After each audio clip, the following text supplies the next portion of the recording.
पांचवा दिन। कथा को आगे बढ़ाते हुए गुरुजी ने कहा, अनेक विद्याओं व शक्तियों से संपन्न राजा दशानन ने दिग्विजय करने का निश्चय किया। जब वे दिग्विजय करने के लिए चले तो सहज ही अनेक राजा अपनी सेना सहित उनके साथ हो गए। इस जगत में शक्तिशाली का साथ कौन नहीं चाहता। शक्तिशाली का साथ चाहने के लिए पहले उसका साथ देना आवश्यक होता है।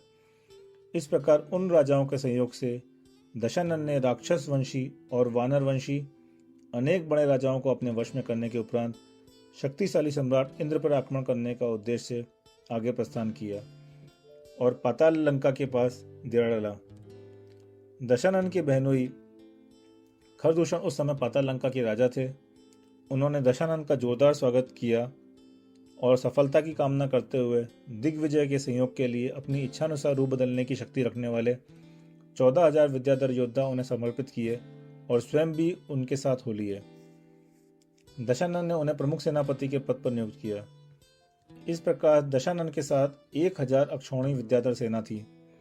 अपनी संपूर्ण सेना सहित आगे बढ़ते हुए एक दिन जब दशानन नर्मदा किनारे पहुंचकर प्रतिदिन की दिनचर्या के अनुसार जिन पूजा कर रहे थे, तभी अचानक नर्मदा में गंदा पानी आने से उनकी पूजा में विघ्न हुआ। कारण जानने पर यह ज्ञात हुआ कि महिष्मति नगर का राजा सहस्त्र रश्मि अपनी पत्नियों के साथ वहां पर जल क्रीड़ा कर रहा है, जिससे जल गंदा होकर आ रहा है। यह जानकर दशानन ने अपने अनुचरों को भेजकर कहलवाया कि मैं यहाँ जिन पूजन कर रहा हूँ, उनकी जल क्रीड़ा से उसमें विघ्न होता है, अतः वे यहाँ जल क्रीड़ा न करें। पर शक्ति के गर्भ में चूर सहस्त्र रश्मि ने अज्ञान में किए गए अपने कार्य के लिए खेद व्यक्त करने के स्थान पर रणभेरी बजा दी। तब दोनों में घमासान युद्ध हुआ। युद्ध में दशानन की विजय हुई। उन्होंने सहस्त्र रश्मि को जीवित ही पकड़ लिया। यह सुनकर सहस्त्र रश्मि के पिताश्री आए। उन्होंने दशानन से सहस्त्र रश्मि को छोड़ने की प्रार्थना करी। दशानन ने सम्मानपूर्वक उन्हें यथोचित स्थान प्रदान किया और कहा कि मैं बिना प्रयोजन किसी से द्वेष नहीं करता। मैं अभी अपने पूर्वजों के अपराध करने वाले विद्याधरपति राजा इंद्र को वश में करने के लिए निकला हूँ। यदि मैं उद्दंड भूमि कोचरियों को जीतने में समर्थ नहीं हुआ तो अत्यधिक शक्तिशाली अनेक विद्याओं के धारी विद्याधरों को कैसे जीतूंगा। यही सोचकर मैं पहले अहंकारी भूमि गोचरियों को वश में कर रहा हूँ, इसके बाद विद्याधरपति इंद्र को वश में करूंगा। मैंने आपके बेटे सहस्त्र रश्मि को वश में कर लिया है, अतः अभी से छोड़ना न्यायोचित है। यह कहकर दशानन ने सहस्त्र रश्मि को बंधन मुक्त करते हुए कहा कि आज से तुम मेरे चौथे भाई हो, तुम महाबलवान हो, अतः अब मैं तुम्हारी सहायता से स्वर्ग के इंद्र के समान अपने आप को इंद्र समझने वाले राजा इंद्र पर आक्रमण करूंगा और मेरी पटरानी मंदोदरी की छोटी बहन स्वयं प्रभा का विवाह भी तुमसे कराऊंगा, जिसके साथ तुम सुखपूर्वक राज्य करना। यह सुनकर सहस्त्र रश्मि ने कहा कि आपने मुझे जो सम्मान प्रदान किया वह आप जैसे उदार सम्राट की योगी है, किंतु मैं तो अविनाशी पद पाना चाहता हूँ। अपने मुझे एक स्वयं पद की आवश्यकता नहीं है। इतना कहकर वे अपने पुत्र को राज्यभार सौंपकर नव दिगंत का साधु होने के लिए वन में आए तथा अपने परम मित्र अयोध्या के राजा अनिरुद्ध ने दशरथ के पिता को भी सूचना भिजवाई, क्योंकि उन दोनों ने एक दूसरे को वचन दिया हुआ था कि जो पहले मुनि होगा वह मुनि होने से पहले दूसरे मित्र को सूचना देगा। जब यह सूचना उनको मिली तो उन्होंने भी अपने एक माह के पुत्र दशरथ को राज्य तिलक कर बड़े पुत्र अनिरुद्ध के साथ दीक्षा ले ली, जिसकी चर्चा प्रारंभ में की है। इसके पश्चात दशानन ने उत्तर दिशा के सभी मानी राजाओं को अपने वश में किया और फिर अत्यधिक सम्मान के साथ उनका राज उन्हीं को सौंपकर राजपुर के अति अभिमानी राजा के पास अपनी आधिपत्य स्वीकार करने दूत भेजा, क्योंकि शक्ति के मद में चूर वह अपने सामने किसी को कुछ दिखता नहीं था और निर्भय होकर पशु अनुसार जगन में कार्य करता था। जब दशानन का दूत वहां पहुंचा तो उसने नारद को बेहोश पड़े देखा। कारण जानने पर उसे ज्ञात हुआ कि राजा मरुत यज्ञ में पशुओं का होम कर रहे थे, जिसे देखकर नारद ने समझाया और उसे हिंसक कार्य करने को रोका। पर नारद की बात सुनते राजा मरुत क्रोध हो गए और उन्होंने नारद की रक्षा कर दी। यह सुनकर दूत तुरंत लौट गया और दशानन के पास जाकर राजा मरुत की यज्ञ का सकल वृत्तांत कहा। यह सुनकर दशानन ने राजा मरुत को तुरंत हाथों से बंदी बना लिया और नारद को छोड़ा। नारद को छुड़ाने के पश्चात दशानन मरुत की ओर उन्मुख होकर बोले, तुम मेरे राज्य में इस प्रकार हिंसा कार्य कैसे कर रहे हो? पशुवध करते हो, तुम्हें जरा दया नहीं आई? वे निरूपशी अपनी पीड़ा व्यक्त करने में असमर्थ है, तो क्या उन्हें कष्ट नहीं होता? क्या वे ये परिणाम को पीड़ा का अनुभव नहीं करते होंगे? उन्हें भी कष्ट होता है, पीड़ा का अनुभव भी करते हैं। दर्द सभी को होता है, पर कोई उस पीड़ा को व्यक्त कर देता है और कोई उसे व्यक्त करने में असमर्थ है। तुम बातों के से समझने वाले नहीं हो, अतः जैसा व्यवहार तुम बेजुबान पशु के साथ कर रहे हो वैसा ही मैं तुम्हारे साथ करता हूँ, तभी तुमको दुख का अनुभव होगा। इतना कहकर दशानन मारुत को वैसे ही मारने लगे जैसे कि वे पशुओं को मार रहे थे। यह सब देखकर नारद ने दयावान होकर दशानन को उस हिंसक करते से रोका और समझाया कि तुम भी इस प्रजा के रूप में ही सही, पर ऐसा निंदनीय कार्य क्यों करते हो? बड़ों को तो क्षमा ही शोभा देती है। दशानन ने नारद के कहे अनुसार उसे क्षमा कर दिया। राजा मरुत ने अपनी कनकप्रभा नामक पुत्री का दशानन से विवाह किया, जिससे दशानन की कृतचित्ता नाम की पुत्री हुई। दशानन के सभी उत्तम कार्यों की सभी नगरवासी प्रशंसा करने लगे। उनको एक नजर देखने से अपने को धन्य मानने लगे। सभी आपस में चर्चा करते थे कि दशानन बहुत दयालु हैं, जो भी उनके पास जाता है उनकी सभी इच्छाओं की पूर्ति हो जाती है। मनुष्यों की तो बात ही क्या, पशुओं का नाम लेना सहन नहीं है, इसीलिए तो पशु यज्ञ कराने वाले मरुत को उन्होंने सजा दी। उन्होंने छोटी उम्र में ही अनेक विद्याएं प्राप्त कर ली है। वे अत्यंत शक्तिशाली हैं, पर ब्रह्मा ने उन्हें छू तक नहीं गया है। यही कारण है कि वे बड़े बड़े राजा भी उनकी सेवा में स्वयं ही आ गए हैं। अनेक राजाओं की सुंदर कन्याओं उन्हें स्वयं ही वर लिया है। जिस नगरी से जाते हैं उस नगरी को धन दाने से पूर्ण कर देते हैं। उस नगरी में किसी को कुछ तकलीफ नहीं रहती है, अतः वे जिस नगरी से निकल जाते हैं वहाँ के निवासी अपने को नहीं समझते हैं। इस प्रकार सर्वत्र सुख शांति बिखेरते हुए सर्व साधन संपन्न दशानन को यद्यपि कहीं कोई कमी नहीं थी, फिर भी अपने दादा माली की मौत का हेतु राजा इंद्र के जीवित रहते उन्हें शांति भी नहीं थी। अतः वे निरंतर इस तरह से परिश्रम करते हुए रत्नोपुर की ओर बढ़ते रहे। इस प्रकार वर्षों व्यतीत हो गए। जब वे गंगा नदी किनारे पहुंचे तो वर्षा ऋतु प्रारंभ हो गई थी। अतः 4 माह में विश्राम करने का विचार बनाया। शत्रु को समान शक्ति वाला मानते हुए दशानन मंत्री से कहते हैं कि संग्राम में राजा इंद्र से जीतने का पक्का भरोसा नहीं है। विजय मेरी अथवा इंद्र की भी हो सकती है। अतः पहले बेटी का विवाह कर निश्चित हो जाओ, क्योंकि मैं शत्रु पर निश्चित होकर आक्रमण करना चाहता हूँ। पुत्री चित्रा के ये शल्य मुझे कमजोर बनाएगी, मेरे बढ़ते कदमों की बेड़ियां मारेगी। यह सुनकर प्रधानमंत्री ने विनयपूर्वक कहा कि आपका सोचना उचित ही है, क्योंकि अपने उद्देश्य की सफलता के लिए आवश्यक है कि उद्देश्य प्राप्ति की और बढ़ते समय हम अपने मजबूतों के बीच में आई बाधाएं हमें पथभ्रष्ट न कर सके, चिंताएं विचलित न कर सके। राजकुमारी कृतचित्रा के विवाह की चर्चा सुनने पर वहां उपस्थित मथुरा नरेश हरिवाहन ने अपने पुत्र का प्रस्ताव सम्राट दशानन के सामने रखा, जिसे सुनकर दशानन ने तुरंत कोई जवाब नहीं दिया और मंत्रियों से एकांत में सलाह की। सभी मंत्रियों ने एक मत होकर कहा कि राजकुमार मधु आपकी पुत्री के लिए श्रेष्ठ वर है। वे विनय संपन्न और पराक्रमी है। पूर्व भाव की मित्रा के कारण असुरेंद्र द्वारा दिए गए महागुणशाली शूल रत्न के वे स्वामी हैं।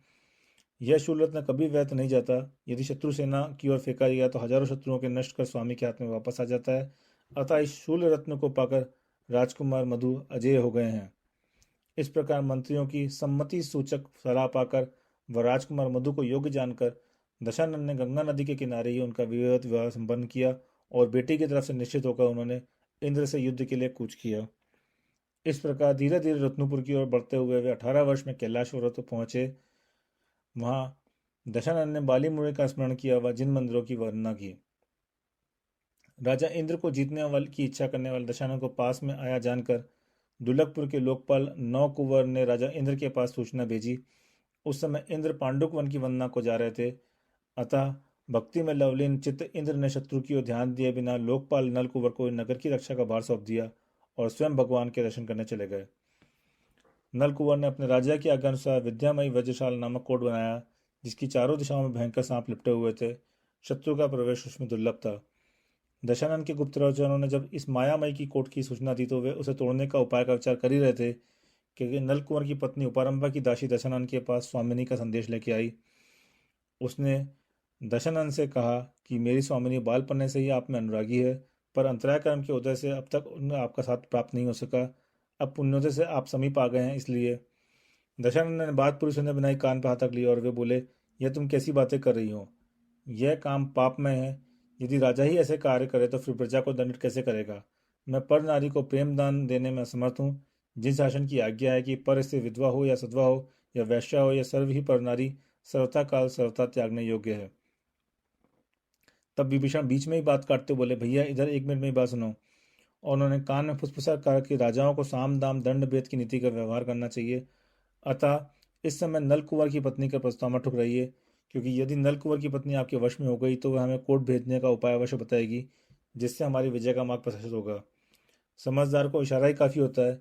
इस युक्ति के अनुसार राजविद्या में निपुण दशानन ने तुरंत ही पैतरा बदला और दूती विचित्रमाला से कहा, यदि परिस्थिति की कामना अनुचित है तथापि दुखियों के दुख को दूर करना राजा का परम कर्तव्य है, अतः हम तुम्हारी स्वामिनी का प्रस्ताव स्वीकार करते हैं। अब तुम जाओ और उन्हें शीघ्र यहाँ ले आओ। रानी को तो इंतजार ही था। वांछित सूचना मिलते ही वह पलक झपटते ही दशानन के समीप पहुंच गई और दशानन से अपनी विवाह की अभिलाषा प्रकट की। दशानन ने कहा कि मेरी इच्छा तो तुम्हारे साथ सुखपूर्वक रहने की है, यहाँ इस जंगल में क्या आनंद आएगा, अतः यदि मेरा नगर में प्रवेश संभव हो तो बताओ। दशानन के साथ रहने की कल्पना में डूबी रानी ने प्रसन्न होकर तुरंत ही आशालिका नामक विद्या दशानन को प्रदान की। वह अनेक दिव्य अस्त्र भी दिए। आशालिका विद्या से तुरंत ही मायामयी कोट को तोड़कर दशानन ने नगर में प्रवेश किया और विभीषण ने नलकुंवर को जीत पकड़ लिया। जैसे ही दुर्लभपुर को जीता वैसे ही उसकी आयुशाला में सुदर्शन चक्र प्रकट हो गया। जीतने के पश्चात नलकुंवर की पत्नी ने दशानन से पुनः विवाह का अनुरोध किया तो दशानन ने समझाते हुए कहा कि तुमने मुझे विद्या दी अतः तुम मेरी गुरु हुई, दूसरे अपने पति के साथ रहते मुझसे विवाह करने से तुम्हारे उत्तम कुल की बदनामी होगी, अतः तुम मेरे साथ विवाह का विचार छोड़कर अपने पति के साथ सुखपूर्वक रहो। उपारंभा का यह सुनकर प्रबोध को प्राप्त हुई और अपनी गलती पर लज्जित हुई वह पति के पास गई। नलकुंवर को मुक्त कर दशानन ने उसका राज उसे ही दे दिया। पत्नी की कुटिलता से अनभिज्ञ नलकुंवर उसके साथ सुखपूर्वक अपना समय व्यतीत करने लगा। इसके पश्चात धीरे धीरे सेना सहित आगे बढ़ते हुए दशानन विजयात पर्वत के पास पहुंचे। तब दशानन को निकट आया जानकर राजा इंद्र ने अपने पिताजी से सलाह मांगी। समय की नजाकत व शत्रु की शक्ति को आंकते हुए अनुभवी पिता ने सलाह दी कि तू राक्षसों के स्वामी दशानन से दोस्ती कर ले और अपनी पुत्री उसे देकर निष्कंटक राज्य कर। यह सुनते ही इंद्र क्रुद्ध होकर बोला, पिताजी आप ये क्या कह रहे हो, मारने योग्य शत्रु को आप कन्या देना चाहते हैं? यह कार्य तो कायरों को शोभा देता है, वीरों को नहीं। पर फिर पिताजी आप तो जानते ही हो कि जिस समय कोई व्यक्ति किसी की दास्ता स्वीकार करता है तो उसकी आधी योग्यता उसी समय नष्ट हो जाती है, अतः मैं दास्ता स्वीकार नहीं कर सकता। मैं तो युद्ध ही करूंगा, चाहे पराजय क्यों ना हो। मैं उस दशमुख वाले से किसी भी बात में कम नहीं हूँ। मेरे इसके दादा माली को युद्ध में मारा है। जब ये छोटा था तब मैं इसे भी नष्ट करना चाहता था, क्योंकि जब रोग उत्पन्न हो तब उसे आसानी से नष्ट किया जा सकता है, पर जब रोग जड़ पकड़ लेता है तो उसे आसानी से समाप्त नहीं किया जाता। उस समय आपके कहने से ही मैंने उसे छोड़ दिया था, पर अब वो शत्रु संगठित होने करके आया है, फिर भी मैं उसे मारने में असमर्थ नहीं हूँ। हाँ, उस पर काबू पाने और समय व शक्ति अवश्य लगेगी। बड़ों से पूछकर ही कार्य करना चाहिए। कुल की इस मर्यादा के अनुसार मैं आपसे आज्ञा लेने आया हूँ, पर आप मुझे युद्ध से ही रोक रहे हो, उसे कन्या देने को कह रहे हो। क्या यह कार्य हमारे कुल पर कलंक लगाने वाला ना होगा? इतना कहकर इंद्र दशानन से युद्ध के लिए निकल पड़ा। इसके पश्चात दशानन व इंद्र दोनों के सेनाओं में घमासान युद्ध हुआ। दोनों ओर के अनेक योद्धा मारे गए, पर अंत में विजय दशानन की ही हुई। उन्होंने इंद्र को जीवित ही पकड़ लिया तथा उसे लेकर आकाश मार्ग से लंका चले गए। लंका वासियों ने इंद्र विजयी दशानन का बहुत सम्मान किया। दशानन भी वृद्ध व पूज्यजनों को यथोचित सम्मान से हाथ मिले। इंद्र के पिता सहस्त्रात इंद्र को छुड़ाने के लिए लंका आए और दशानन से कहा कि हे इंद्रजयी दशानन, तुम्हारा पराक्रम सबने देख लिया है, हम सब उसे अभिभूत हैं, अब तुम उसे छोड़ दो। यह सुनकर दशानन ने मजाक करते हुए कहा कि यदि इंद्र पृथ्वी को जल से सुगंधित करें और उनके चारों लोकपाल पृथ्वी की झाड़ू करें तो मैं उन्हें माफ करूं। यह सुनकर इंद्र व लोकपाल तो लज्जित होकर नीचा मुख के खड़े रहे, पर सहस्त्रात ने कहा, आप तो इंद्र के लिए पूज्य हैं, आप जैसी आज्ञा देंगे वैसा ही होगा। तब दशानन प्रसन्न होकर बोले, मैं तो मजाक कर रहा था, इंद्र तो मेरा चौथा भाई है, वह जिस प्रकार पहले राज्य करता था सो अब करे। यह सुनकर सहस्त्रात गदगद होकर दशानन से कहने लगे कि धन्य है तुम्हारे पिता माता पिता, धन्य तुम्हारा कुल, तुम्हारी उज्जवल कीर्ति हमेशा बना रहे। इसके पश्चात सहस्त्रात अपने बेटे इंद्र सहित विजयात पर्वत के पास बैठे रत्नपुर लौट आए। रत्नपुर लौटने के पश्चात भी इंद्र के कानों में दशानन के हास्यास्पद शब्द गूंज रहे थे। वह मन में सोचता रहा कि मैं अभी तक शत्रु के सर पर चरण रखता रहा हूँ, उन्हें झुकाता रहा हूँ, पर अब उन्हीं राजाओं के साथ दशानन का अनुचर होकर कैसे रहूं? जो राजा विद्याधर अभी तक मेरे आज्ञाकारी थे, आज मैं उन्हीं के समान हाथ जोड़कर दशानन की आज्ञा स्वीकारूं? नहीं, यह कदापि संभव नहीं। मैं तो अब ऐसे पद की प्राप्ति करूंगा जहां हारने का प्रश्न नहीं उठता, जहां कोई दास अनुचर नहीं होता। दशानन मेरा शत्रु नहीं अपितु महामित्र बनकर आया। उसने मेरा उपवास ही नहीं किया अपितु उसने मुझे सही राह दिखा दी, मुक्ति पथ पर बढ़ने की मेरी इच्छा को जगा दिया। अब मैं इस राज्य को स्वीकार नहीं करूंगा। इस प्रकार सोच विचार के पश्चात राजा इंद्र ने दिगंबरी दीक्षा ले ली। कहा भी है, मानव जीवन को बनाने बिगाड़ने में हास उपहास व्यंग सहानुभूति प्रेरणा आदि का बहुत बड़ा हाथ रहता है, उपवास द्वारा मानव कभी देवता बन जाता है तो कभी दानव। उपवास से जब कभी मानव मन चोट खा जाता है तब वह दो तरह के निर्णय कर सकता है। एक तो उपवास करने वाले का मुंह तोड़ जवाब देने में तत्पर हो जाए, दूसरे इस तरह के कार्यों की ओर प्रवृत्त हो जाए कि लोग उस पर फिर कभी हंस ना सके, उपवास ना कर सके। इंद्रपति भी ऐसे ही पद पर बढ़ गए। जहाँ हास उपवास का कोई असर नहीं होता, उन्होंने शत्रु मित्र में समान भाव धारण करने वाले निर्ग्रंथ साधु होकर उग्र तपस्या करना प्रारंभ किया व कुछ काल पश्चात अपने लक्ष्य परम पद को प्राप्त कर लिया।